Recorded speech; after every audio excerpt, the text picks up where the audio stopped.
દેશભરમાં પેટ્રોલ અને ડીઝલના ભાવમાં ફરીવાર વધારો નોંધાયો છે। પેટ્રોલમાં પ્રતિ લિટર 87 પૈસા અને ડીઝલમાં પ્રતિ લિટર 91 પૈસાનો વધારો થયો છે। 4 વર્ષ બાદ પેટ્રોલ અને ડીઝલના ભાવમાં 10 દિવસમાં ત્રીજી વખત ફેરફાર કરવામાં આવ્યો છે, જેના કારણે સામાન્ય લોકોના બજેટ પર સીધી અસર જોવા મળી રહી છે। ખાસ કરીને મધ્ય પૂર્વમાં લાંબા સમયથી ચાલી રહેલા યુદ્ધ અને અમેરિકા ઈરાન વચ્ચેના તણાવને કારણે હોર્મુઝ સ્ટ્રેટ મારફતે કાચા તેલની સપ્લાય પર અસર પડી છે, જેના કારણે આંતરરાષ્ટ્રીય બજારમાં ક્રૂડ ઓઇલના ભાવમાં સતત વધારો નોંધાઈ રહ્યો છે।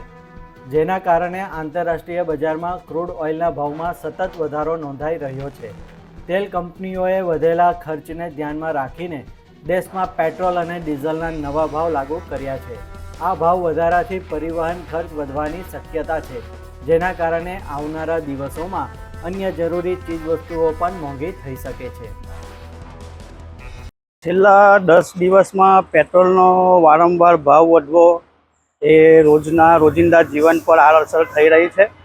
પબ્લિકોને હરેક વસ્તુનો મોંઘવારીનો સામનો કરવો પડી રહ્યો છે।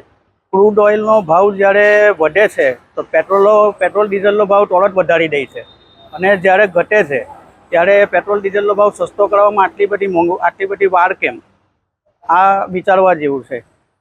ત્યાર પછી છે લોકોને શાકભાજી મોંઘું થઈ ગયું છે, રોજિંદી ચીજ વસ્તુ મોંઘી થઈ રહી છે, પબ્લિકને આનો ખૂબ અસર પડી રહ્યો છે।